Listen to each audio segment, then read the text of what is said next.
Good morning and welcome to another one of Drew's book reviews. So today's book review is going to be The Spider's War by Daniel Abraham. This is the fifth book in the Dagger and the Coin series. So if you haven't seen or read any of my reviews on the previous books, the series is The Dragon's Path, The King's Blood, The Tyrant's Law, and The Widow's House, and then of course The Spider's War. So Daniel Abraham has really created this world filled with numerous different races of humanity, rife with religion and politics and war and different races. It's a world that is extremely divided by essentially racism. You know, the races seem to have this distrust of each other. They don't like each other, don't trust each other. They're regularly using derogatory terms for each other. The only race within this book that seems to not not really have any racist ideology within them is the drowned, which you can think of as mermaids, basically merpeople. They're mentioned and referenced several times. They're not really liked by a lot of the races, but there is nothing specific from the drowned that indicates that the drowned really have any strong feelings about any of the other races themselves. But often they're referred to as pests and thought of no better than rats or mice. So rife with racism, rife with war. And what we have here is a story about there are two main characters throughout this series of Century, Cithrin Bell Secor. She has created a bank, basically. She is the driving force behind financing the war efforts on all sides. Being a banker, she has essentially throughout the series developed an entirely new banking system based on promissory notes, notes of debt. Basically, she gave all the gold to the crown and then turned around and created these notes that she calls war gold, something we might think of like bills, dollar bills, and which basically say, hey, the crown will pay you. Just take this as money. So she's completely changed the way the financial and economic structure of this world actually functions through that. And as a result, she's basically funding all sides of the war and trying to balance between that while at the same time trying to bring about peace.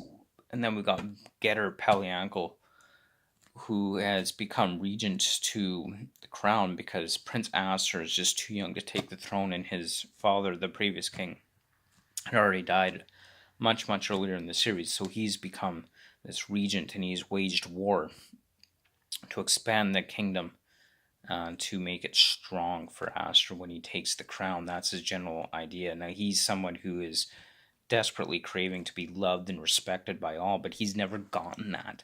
He's always felt that people are laughing at him and that he's not loved and respected. So he's got all this inborn hostility and anger that is constantly being brought about in his actions.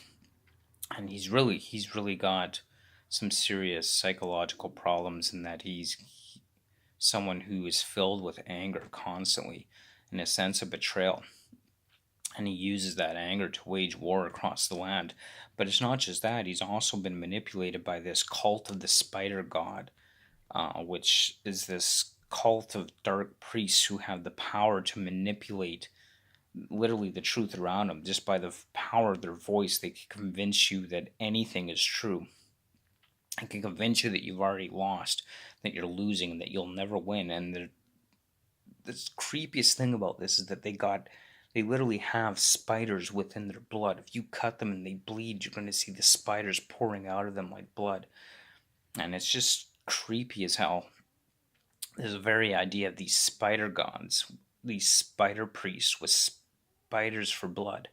I mean, there's still regular blood, but mixed in with these spiders, and that their powers of manipulation to change the truth as we know it. It's awesome. I love the world that Daniel Abraham has created here. It is just so awesome in every way. But by far, Dagger and the Coin, one of my absolute favorite book series that I've read recently. Absolutely worth it. Absolutely love it. The Spider's War, the ending of it was just just crazy. I don't know how else to explain it, and I don't want to tell you how it ends because I don't want to give away any spoilers. But this was a fantastic book. I loved the way it ended. I loved how things wrapped up in the end, and I absolutely love the whole concept behind this. So one of the great things about Daniel Abraham's series here is, while this really does wind down the series and kind of brings an end to it, it leaves it wide open for some additional stories and additional series, kind of a sequel series to this series within the world that he has created. There are still some things, some characters, and how their story ended within this book that could really open things up to seeing more of this world that Daniel Abraham has created, specifically with Basrahib, who is the spider priest that was basically Getter Pelianko's advisor during the time that he was waging war across the land. And Innes, the dragon, while he almost seems to, he plays an important role, but at the same time he's not a key character.